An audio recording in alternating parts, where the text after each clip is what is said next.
Welcome dear students. आज आप और हम कंजर्वेशन ऑफ एनर्जी और वर्क एनर्जी थ्योरम पे बेस्ड प्रॉब्लम्स को समझेंगे।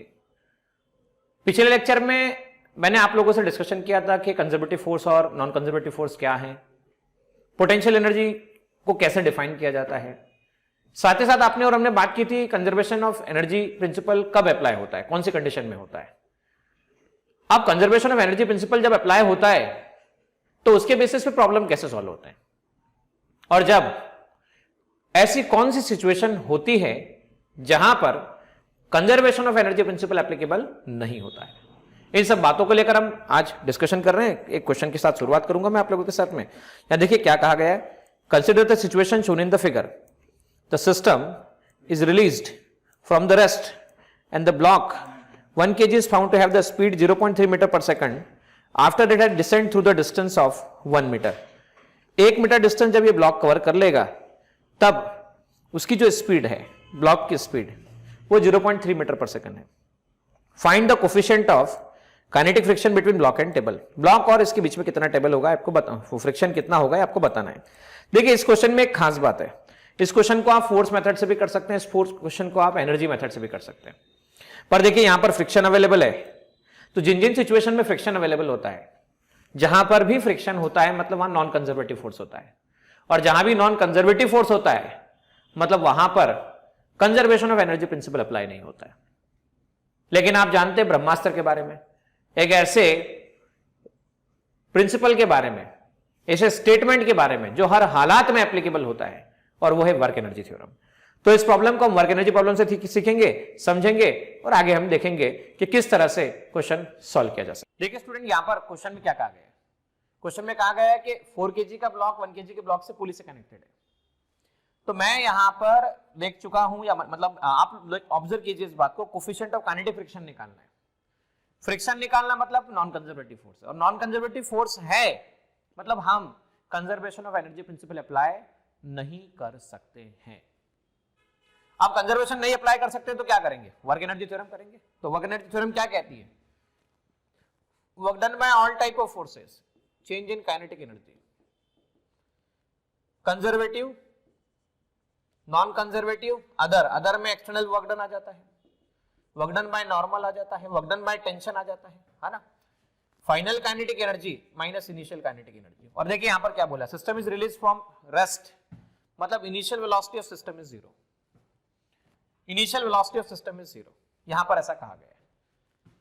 देखिए बच्चों यहां पर यह भी कहा गया है कि 1 kg का ब्लॉक कितने से सरकेगा, जब 1 kg का ब्लॉक 1 मीटर से नीचे आएगा, 1 मीटर से नीचे आएगा, तब इसकी स्पीड जो है 1 kg ब्लॉक की वो 0.3 मीटर पर सेकंड पाई गई है। तो आपको म्यू के निकालना है। अब देखिए यहां पर एक बात देखिए, यहां इस पुली से ये ब्लॉक अटैच्ड है और पुली के दोनों तरफ थ्रेड अवेलेबल है, मतलब अगर ये 1 मीटर चलेगा, अगर 1 किलोग्राम का ब्लॉक 1 मीटर चलेगा, तब उस स्थिति में 4 kg कितने मीटर चलेगा ये हमें पता करना जरूरी है। ऐसा क्यों, क्योंकि जब हम वर्क डन निकालते हैं तो हमें दो बातें लगती हैं, वर्क के समय हमें लगता है फोर्स और साथ साथ हमें लगता है डिस्प्लेसमेंट। वर्क के समय हमें लगता है फोर्स और साथ साथ लगता है हमें डिस्प्लेसमेंट। तो फोर्स और डिस्प्लेसमेंट हमें दोनों की जरूरत है। तो चलिए अगर हमें इन दोनों के रिलेशंस निकालने हैं तो हम वर्क टेंशन मेथड यूज कर सकते हैं। वर्क टेंशन मेथड में सबसे पहले ये चेक करो कि पूरे थ्रेड एक ही कनेक्ट है क्या, तो हर जगह पे थ्रेड एक ही कनेक्टेड है, 1 थ्रेड इज कनेक्टेड, तो 1 थ्रेड में टेंशन सेम होगा। तो जहां जहां कनेक्ट हो रहा है वहां पर आप क्या करो, पॉइंट्स बना दो। टेंशन की डायरेक्शन हमेशा away from the connecting point होती है, तो टेंशन की direction away from the connecting point, ये टेंशन आपके पास में, ये टेंशन यहां से यहां तक का कनेक्टिंग पॉइंट, अवे टेंशन, ये टेंशन। अब ये देखिए यहां 1 kg का ब्लॉक जो भी अटैच किया गया है और पुली, इसके बीच थ्रेड बदल रहा है, थ्रेड बदल रहा है। अब थ्रेड बदल रहा है इसका मतलब टेंशन बदलेगा। अब इस पुली में देखो यहां पर टेंशन T इस तरफ, टेंशन T इस तरफ, ये एक कनेक्टिंग पॉइंट हो गया, ये एक कनेक्टिंग पॉइंट हो गया। पुली में टेंशन इस तरफ, टेंशन इस तरफ, मासलेस पुली है, मासलेस पुली है। तो अगर टेंशन T इस तरफ, T इस तरफ, तो ऊपर की तरफ कितना हो गया टोटल, ये T और ये T, तो ऊपर की तरफ टोटल कितना हो गया, सर बोले ऊपर की तरफ 2T हो गया। तो कनेक्टिंग पॉइंट से अवे नीचे की तरफ 2t, और कनेक्टिंग पॉइंट से अवे मतलब ऊपर की तरफ कितना हो जाएगा आपके पास में, 2t आपके पास में निकल कर आ जाता है। अब ये आ चुका आपके पास में रिलेशन। अब हम ये बोलते हैं, मान लो ये नीचे गया 1 kg का ब्लॉक, तो मैं x1 कह देता हूं, x1 नीचे गया, ये x1 नीचे गया तो हम ये कह देते हैं x4, ये आगे बढ़ा इस तरफ, x1 नीचे गया तो x4 आगे बढ़ा। वर्क टेंशन मेथड क्या कहती है? वर्क टेंशन मेथड के हिसाब से work done by tension, all tension should be zero, work done by all tension should be zero. तो वर्क क्या होता है? Force into displacement. और मैंने ऐसा कहा था, आप देखिए टेंशन का वर्क डन जीरो से इक्वेट करना है। इस पॉइंट पे देखिए टेंशन की डायरेक्शन कैसी है, सर बोले ऊपर की तरफ है, नीचे डिस्प्लेसमेंट है, दोनों के बीच का एंगल कितना है? 180 डिग्री है। जब टेंशन और डिस्प्लेसमेंट ऑपोजिट होते हैं तो नेगेटिव साइन, टेंशन और डिस्प्लेसमेंट ऑपोजिट होते हैं तो कौन सा साइन? Negative sign. तो force into displacement with negative sign. अब देखिए यहां टेंशन की डायरेक्शन देखिए, टेंशन और डिस्प्लेसमेंट, टेंशन और डिस्प्लेसमेंट की डायरेक्शन चेक कीजिए, सेम डायरेक्शन है मतलब पॉजिटिव साइन। तो हम ये कह सकते हैं T into x4 that should be equal to 0। और किसी बच्चे को अगर लगता है कि ये थ्योरम क्या होती है तो मैं डिस्क्रिप्शन में लिंक शेयर कर रहा हूं, उस लिंक पे जाके वर्क टेंशन मेथड जरूर चेक कर ले। तो आप कह सकते हैं 2x1 इक्वल टू आपके पास x4 आ गया। मतलब अगर जब ये 1 मीटर कवर करेगा, जब ये 1 मीटर कवर करेगा तो 4 kg ब्लॉक कितने मीटर कवर करेगा? 2 मीटर कवर करेगा। ये 1 मीटर कवर करेगा तो 4 kg ब्लॉक कितना कवर करेगा? ये 2 मीटर कवर करेगा।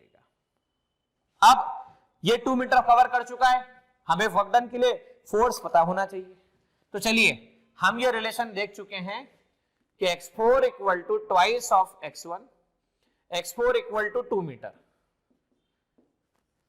आइएगा अब हम बात करते हैं टोटल, सब तरह के कंजर्वेटिव फोर्स के बारे में हम चर्चा करते हैं।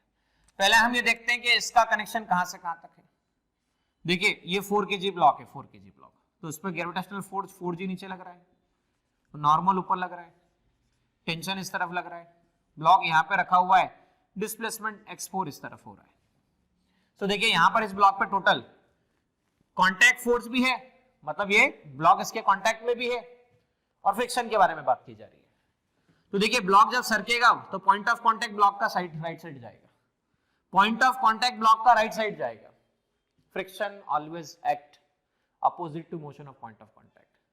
Friction always act opposite to motion of point of contact.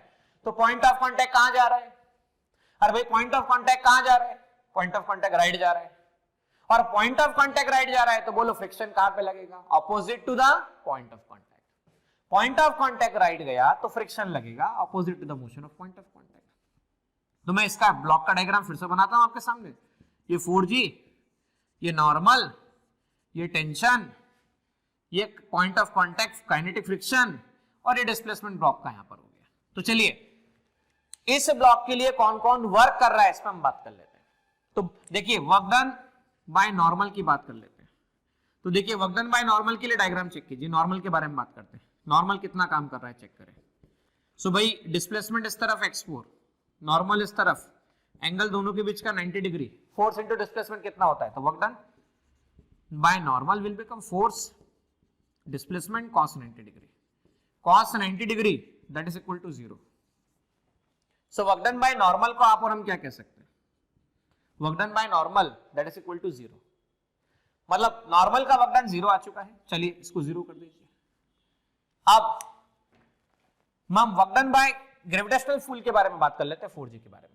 Work done by gravitational pull, तो देखिए work done by gravitational pull कैसे है।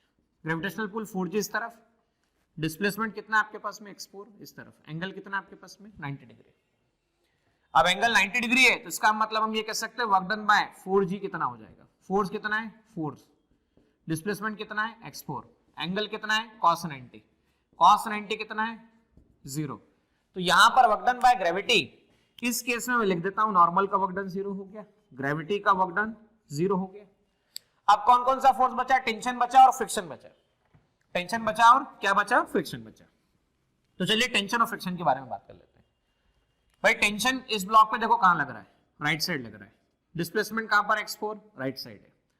सो work done by tension for this block force into displacement, दोनों के डायरेक्शन सेम है मतलब angle कितना है, दोनों के डायरेक्शन सेम है मतलब एंगल कितना है, सर बोले दोनों के डायरेक्शन सेम है मतलब एंगल जीरो है, सो एंगल जीरो हो गया मतलब कॉस जीरो लिख देंगे, और cos zero work done by tension क्या लिखा जा सकता है, mod T x4, cos zero आ जाता है आपके पास में T x4, so work done by tension T x4 की वैल्यू कितनी आ चुकी है, तो 2 मीटर आ चुकी है, 2 मीटर आ चुकी है, तो वर्क डन बाय टेंशन में लिख देता हूं 2t फॉर दिस केस, सो यहां पे लिख देता हूं work done by tension 2t for this case. आइए ध्यान से एक और बात समझते हैं, काइनेटिक फ्रिक्शन कितना वर्क कर रहा है, तो भाई displacement x4 right side, kinetic friction opposite Fk, दोनों के बीच का angle 180 degree, so work done by friction की हम बात करें, काइनेटिक फ्रिक्शन की बात करें, Fk की बात करें, तो force into displacement into cos 180 degree. Force कितना है आपके पास में, फोर्स बोलिएगा फोर्स कितना है, सो फोर्स आपके पास में अवेलेबल है म्यू के इंटू एन, एन मतलब कितना आपके पास में mg, mg मतलब मैं कह सकता हूं म्यू के नॉर्मल, म्यू के नॉर्मल, नॉर्मल की वैल्यू 4g के इक्वल है, x4 हम बात करें तो 2 मीटर है, cos 180 हम बात करें -1 है, तो -8 म्यू के g, ये आ गया work done by kinetic friction, work done by which friction, kinetic friction कहा जा सकता है, work done by force of kinetic friction -8 mu के जी, 8 म्यू के जी। तो चलिए पहले फ्री बॉडी डायग्राम के जितने भी सारे केसेस थे हमने वर्कआउट कर लिए, अब हम पुली और ब्लॉक सिस्टम के केसेस के बारे में बात कर लेते हैं, या केवल ब्लॉक के डायग्राम के बारे में बात कर लेते हैं। तो चलिए अब ब्लॉक के डायग्राम के बारे में बात की जाए, तो हमने first free body diagram draw करके फर्स्ट हमने सारे के सारे वर्क डन निकाल लिए, तो यहां वर्क डन बाय नॉर्मल आ रहा है 0, वर्क डन बाय ग्रेविटी आ रहा है इस केस के लिए 0, वर्क डन बाय टेंशन आ रहा है 2t, और work done by kinetic friction आ रहा है -8 म्यू के जी। अब g की वैल्यू 10 या 9.8 दोनों लेकर निकाली जा सकती है। आइए आप देखिए 1 kg ब्लॉक का फ्री बॉडी डायग्राम, ये रहा 1 kg ब्लॉक, तो ग्रेविटेशनल फोर्स है 1g नीचे की तरफ, टेंशन 2t ऊपर की तरफ, डिस्प्लेसमेंट x1 नीचे की तरफ हम कह सकते हैं। तो हम ये बात जानते हैं यहां पर इसको नीचे खींचने वाला कौन है, तो वर्क डन बाय ग्रेविटी की बात करते हैं, force of gravity, displacement x1 दोनों का डायरेक्शन सेम है 0, सो इस केस के लिए वर्क डन बाय ग्रेविटी आ गया 1 इंटू जी, x1 की वैल्यू कितनी है, तो x1 बोला था कि ये 1 मीटर नीचे जाएगा, 1 मीटर नीचे गया, ठीक है, तो मैं इसे 1 ही लिख देता हूं, एम के यूनिट है इसलिए, cos 0 आपके पास में 1 है, तो हम सीधा सीधा कह देते हैं work done by gravity that will become equal to 1g, ठीक है, जो भी होगा न्यूटन के टर्म में आंसर होगा। अब वर्क डन बाय टेंशन की हम बात करते हैं, तो work done by tension for 1 kg block, अच्छा टेंशन की डायरेक्शन देखो कहां पर है, 2t ऊपर की तरफ, डिस्प्लेसमेंट कहां पर है, नीचे की तरफ, एंगल कितना है 180, cos 180 की वैल्यू कितनी होती है, cos 180 की वैल्यू -1 होती है, तो हम कह सकते हैं force into displacement into cos 180, so work done by tension आ जाता है -2tx1, ठीक है, तो -2tx1, x1 की वैल्यू चेक करो कितनी है, x1 सर बोले 1 मीटर है, हाँ बिल्कुल है, 1 मीटर है, सो -2t ये आपके पास में वर्क डन बाय टेंशन आ जाता है। मतलब अगर हम बात करें कि इस वाले ब्लॉक के लिए ग्रेविटी कितना वर्क कर रही है, तो आपने कह दिया 1g वर्क कर रही है, ग्रेविटी कितना वर्क कर रही है, तो आपने कह दिया 1g वर्क कर रही है, इसके लिए कितना वर्क हो रहा है, तो ग्रेविटी कोई वर्क नहीं कर रही है। तो चलिए अब टोटल वर्क डन और टोटल थ्योरम के स्टेटमेंट को हम अप्लाई करते हैं और देखते हैं किस तरह से आंसर निकलेगा। स्पीड के बारे में बता रखा है 0.3, तो चलिए देखते हैं हम लोग, work done by conservative, conservative मतलब ग्रेविटेशनल फोर्स, ग्रेविटेशनल फोर्स इस केस में कितना वर्क है 0, फिर इस केस में ग्रेविटेशनल फोर्स का वर्क कितना है g, work done bye non conservative, non conservative मतलब फ्रिक्शन -8 म्यू के जी, और कुछ है यहां पर, इसी का है केवल वर्क डन, तो देखो फ्रिक्शन -8 म्यू के जी, एक्सटर्नल फोर्स कोई एक्सटर्नल फोर्स नहीं है, नॉर्मल का वर्क डन चेक करो, तो नॉर्मल का वर्क डन 0 है। अब चेक करो टेंशन का वर्क डन कितना है, तो इस केस में टेंशन 2t वर्क कर रहा है +2t, और इस केस में टेंशन -2t वर्क कर रहा है, क्या कर रहा है -2t वर्क कर रहा है। अब ये किसके इक्वल होना चाहिए, final kinetic energy minus initial kinetic energy, final kinetic energy minus initial kinetic energy of system के बारे में हम बात कर रहे हैं। तो यहाँ final kinetic energy minus initial kinetic energy की हमें बात करनी है। तो चलिए मैं यहाँ से रब कर रहा हूँ ताकि आप लोगों को सही तरह से समझा सकूं, और हमें final kinetic energy minus initial kinetic energy के बारे में बात। देखिए स्टूडेंट, यहाँ पर हम बात कर रहे थे final kinetic energy minus initial kinetic energy के बारे में। तो देखिए 0 g माइनस 8 म्यू के जी 0 0 2t 2t kf minus ki। अब हमने ये रिलेशन निकाला था कि ये x4 है ये x1 है, तो हमने बोला था कि भाई twice x1 equal to x4 आपके पास में निकल कर आएगा, twice x1 equal to x4 निकल कर आएगा। डिफरेंशिएशन कर दोगे तो वेलोसिटी में रिलेशन आ जाएगा, मतलब इसकी वेलोसिटी 0.3 अगर दे रखी है तो इसकी वेलोसिटी 0.6 मीटर पर सेकंड हो जाएगी। ये बात हम समझ चुके हैं। अब यही की यही इक्वेशन जो मैंने आपके सामने लिखी, कंजर्वेटिव फोर्स ने कितना वर्क किया g, एक ने 0 किया था, ये इक्वेशन बेसिकली ये वाली इक्वेशन है। अब देखो final kinetic energy minus initial kinetic energy का मतलब क्या है? तो इनिशियली ऐसा कहा गया है कि सिस्टम इज एट रेस्ट। क्या कहा गया है? System is at rest, system rest पर है। अच्छा, सिस्टम रेस्ट पर है मतलब ये तो 0 हो गया। अब हम फाइनल काइनेटिक एनर्जी की बात करते हैं, we talk about the final kinetic energy. अब फाइनल काइनेटिक एनर्जी की बात कर रहे हैं, इसका मीनिंग क्या हुआ कि भैया 1 kg का ब्लॉक भी चला, भाई 1 kg का ब्लॉक भी चला, और 1 चला तो कौन चला? 4 kg का भी चला। भैया जब 1 चलेगा खिंचा चला आएगा तो इसके साथ में इसको लेके आएगा, मतलब 1 kg के ब्लॉक किसको लेके आएगा? 4 kg के ब्लॉक के लेके आएगा। मतलब मोशन में 2 ब्लॉक आ गए, 2 ब्लॉक मोशन में आ गए, एक आ गया 1 kg का, एक आ गया 4 kg का। तो काइनेटिक एनर्जी दोनों ब्लॉक की लेनी पड़ेगी। तो देखिए हमने क्या किया, हाफ m4 मतलब 4 kg वाले मास का ब्लॉक का मास, और इसकी velocity v4, half m1 v1 square, पहले वाले का मास और पहले वाले की वेलोसिटी। भाई g माइनस 8 म्यू के जी, ये तो कैंसिल हो गया था, पहले से हट चुका था। 1/2 4 into v4, 1/2 1 into v1 square. अब देखो हमने रिलेशन क्या निकाला, हमने कहा v4 डबल है v1 का, v4 डबल है v1 का, यहां से x4 डबल है x1 का। तो हमने यहां लिखा हाफ मास लिख दिया 4 kg, v4 कितना लिख दिया? v4 1 into v1 square, g minus 8 mu के जी 1/2, दोनों में से कॉमन निकल गया, 4 into twice v1 square, twice v1 square, क्योंकि v4 को क्या लिखा है? Twice v1 plus v1 square. तो देखिए यहां पर 2 2 जा 4, 4 v1 square, 4 v1 square plus 4 plus v1 square, 2 इधर मल्टीप्लाई किया तो 2 मल्टीप्लाई बाय g आ गया, 1 माइनस 8 म्यू के, 4 4 जा 16, 16 प्लस 1 17 v1 स्क्वायर आ गया, 17 v1 स्क्वायर आ गया, 2g आपके पास आ गया। अच्छा 1 माइनस 8 के 2g को नीचे भेज दिया मैंने, 1 माइनस 8 के 17 by 2g into v1 square, 17 by 2g into v1 square, 1 minus 8 के 17 by 2g into v1 square. अब हम लिख सकते हैं, मुझे 8 म्यू के को उस तरफ भेज दिया तो 1 minus 17 upon 2g into v1 square. Equation को पुटअप करने पर, सॉल्व करने पर, वैल्यू पुटअप करने पर आंसर आता है 0.1152, 0.1152। तो बच्चों आपके मन में देखिए यहां पर 2-3 बातें आ रही होगी, क्या सर इतना बड़ा क्वेश्चन जो है किस लिए है?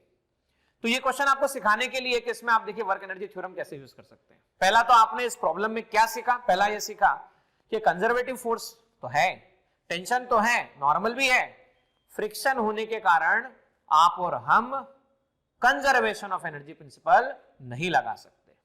दूसरी बात हमने ये सीखी, हर समय लगने वाली थ्योरम जो है वो वर्क एनर्जी थ्योरम है। तीसरी बात हमने ये सीखी कि जब थ्रेड पूरा के पूरा कनेक्ट होता है तो टेंशन के वर्क डन इंटरनली कैंसिल हो जाते हैं। ये देखो ये कैंसिल हो गया, ये कैंसिल हो गया, जैसे प्लस 2t आया था ये माइनस 2t आया, मतलब जब टेंशन थ्रेड पूरा इंटरनली कनेक्ट होता है, यहां से यहां तक कनेक्ट होता है, एक ही थ्रेड होता है, तो वर्क डन बाय टेंशन हमेशा 0 होता है। एज ए शॉर्टकट यूज कर सकते हो आप, एज ए शॉर्टकट। चौथी बात आपने सीखी वर्क टेंशन मेथड क्या होता है, क्योंकि दोनों के बीच में रिलेशन निकालने वाली मेथड है। इसकी वेलोसिटी में रिलेशन निकला, इसके डिस्प्लेसमेंट में रिलेशन निकला। पांचवी बात आपने क्या सीखी इस प्रॉब्लम से कि सर, पांचवी बात ये सीखी कि जी नहीं बोला गया हो तो 9.8 लेना है, 9.8 लेना है, और साथ साथ कैलकुलेशन कई बार क्वेश्चंस में इंपॉर्टेंट रोल प्ले करते हैं। अगर आप इन कैलकुलेशन में अच्छे नहीं है, सुनिएगा ध्यान से बच्चों, अगर आप इन कैलकुलेशन में अच्छे नहीं है तो आप हमारे इसी पर्टिकुलर यूट्यूब चैनल पर मैथमेटिक्स यूज्ड इन फिजिक्स नाम के वीडियोस की प्लेलिस्ट को जाकर आप चेक कर सकते हैं, वहां पर इन्हें कैसे सॉल्व किया जाए इनके बारे में भी बात। देखिए बच्चों, वर्क एनर्जी थ्योरम पे बेस्ड एक और प्रॉब्लम आपके सामने। A block of weight 10 Newton travels down the smooth track AB joined to the rough horizontal surface। मतलब यहां से इसके बाद में रफ horizontal surface है, The rough surface is the coefficient of friction 0.20 with the block. If the block start slipping on the track to the point 1 meter above the horizontal surface, how far it will move on the surface. मतलब इस surface पर जब यहां से आ रहा है, देखो बच्चों यहां से आ रहा है, तो इससे क्या कहा गया, स्मूथ कर्व सरफेस, मतलब यहां से यहां तक आते समय क्या है, कर्व सरफेस स्मूथ है। और यहां से हम बात करें तो क्या है, रफ सरफेस है। यहां पर क्या है, रफ सरफेस है। मतलब देखो चाहो तो स्मूथ सरफेस है तो यहां से यहां तक तो क्या लगा सकते हो, कंजर्वेशन ऑफ एनर्जी लगा सकते हो, और यहां के बाद क्या कर सकते हो, वर्क एनर्जी थ्योरम लगा सकते हो, या आप ऐसा भी कर सकते हो, अब यहां से लेकर पूरा आखिरी तक जहां तक वो चलेगा वर्क एनर्जी थ्योरम लगा सकते हो। चलो दोनों तरीके से हम करके देखते हैं किस तरह से होता है प्रॉब्लम। देखिए बच्चों यहां पर क्या कहा गया, यहां पर कहा गया है कि 10 न्यूटन वेट का ब्लॉक यहां से चला, यहां से यहां तक सरफेस स्मूथ था, मतलब कोई वर्क डन नहीं था, फ्रिक्शन नहीं है, मतलब conservative force, non conservative force नहीं। यहां से ब्लॉक चला और फाइनली जाके रुका, तो भाई शुरुआत में ए पर रेस्ट से और फाइनली बाद में बी पर भी रेस्ट पे हम आ गए। तो initial kinetic energy that is half mass of block into velocity 0 है। फाइनल काइनेटिक एनर्जी की हम बात करें, मास तो वही रहेगा, फाइनल काइनेटिक एनर्जी 0 है। तो यहां पर फ्रिक्शन इन्वॉल्व है, तो work energy theorem, work done by conservative, non conservative work done by other, other हो गया, कोई एक्सटर्नल फोर्स हो गया, अदर में नॉर्मल आ जाता है, यहां टेंशन का तो कोई सवाल ही नहीं है, तो जो भी है नॉर्मल है, और एक्सटर्नल कोई फोर्स नहीं है तो एक्सटर्नल का वर्क डन 0 है, नॉर्मल का 0 है। अब नॉर्मल का 0 क्यों समझना, ब्लॉक यहां पे भी रहा तो नॉर्मल इस तरफ रहेगा, डिस्प्लेसमेंट इस तरफ रहेगा, एंगल 90 डिग्री रहेगा, नॉर्मल इस तरफ रहेगा, डिस्प्लेसमेंट इस तरफ रहेगा, एंगल 90 डिग्री रहेगा। इस समय भी रहेगा तो mg ग्रेविटेशनल फोर्स इस तरह रहेगा, नॉर्मल इस तरह से रहेगा, डिस्प्लेसमेंट इस तरह से रहेगा, एंगल कितना होगा 90 degree. So work done by normal निकालने गए तो फोर्स इनटू डिस्प्लेसमेंट जो भी होने दो और cos 90 डिग्री, तो cos 90 डिग्री की वैल्यू कितनी होती है, तो cos 90 डिग्री की वैल्यू आपके पास में 0 होती है, मतलब 0 को मल्टीप्लाई करोगे आप इसके साथ में तो आंसर क्या आएगा, 0 आने वाला है। अब ये final kinetic energy minus initial kinetic energy कहा जा सकता है। तो फाइनली ब्लॉक की वेलोसिटी 0, इनिशियली ब्लॉक की वेलोसिटी 0। अब कंजर्वेटिव में देखिए, जब ये ब्लॉक यहां से यहां नीचे आया, यहां से यहां नीचे आया तो कितने मीटर नीचे आया, सर बोले 1 मीटर नीचे आया, कितने मीटर नीचे आया, 1 मीटर नीचे आया, तो फोर्स कितना लगा, तो फोर्स लगा 10 न्यूटन, डिस्प्लेसमेंट कितने से हुआ 1 मीटर, एंगल कितना बना 0 डिग्री, एंगल कितना बना 0 डिग्री। तो वर्क डन बाय ग्रेविटी कितना आ गया, force into displacement into cos 0। अब वर्क डन बाय फ्रिक्शन की हम बात करते हैं बच्चों, फ्रिक्शन की, तो यहां से यहां तक तो कोई फ्रिक्शन नहीं है, तो यहां से यहां तक कोई फ्रिक्शन नहीं, मतलब फ्रिक्शन यहां से यहां तक काम कर रहा है, फ्रिक्शन कहां काम कर रहा है, यहां से यहां तक काम कर रहा है। तो फ्रिक्शन का वर्क डन निकालना है तो हम ऐसा निकालेंगे, ये रहा ब्लॉक, ब्लॉक की velocity right side, point of contact कहां जा रहा है, बोलो भाई पॉइंट ऑफ कांटेक्ट कहां जा रहा है, राइट साइड जा रहा है।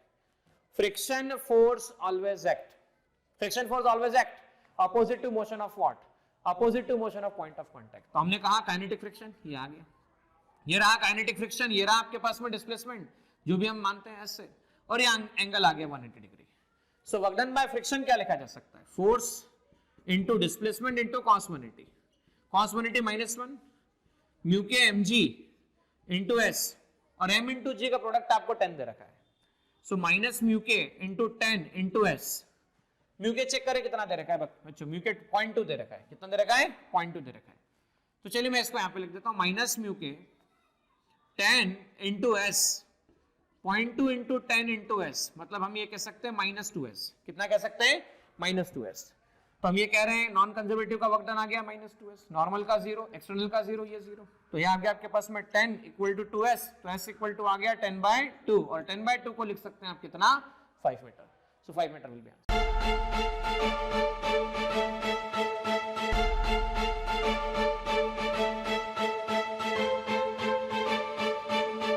पुरोहित academy, main branch Prabhat Chowk, MJ college road, Lokmanya हॉस्पिटलच्या बाजूला, जळगाव, आणि पांडे क्लासेस जवळ, बंधन बँके शेजारी, ट्रॅफिक गार्डनच्या समोर, जळगाव।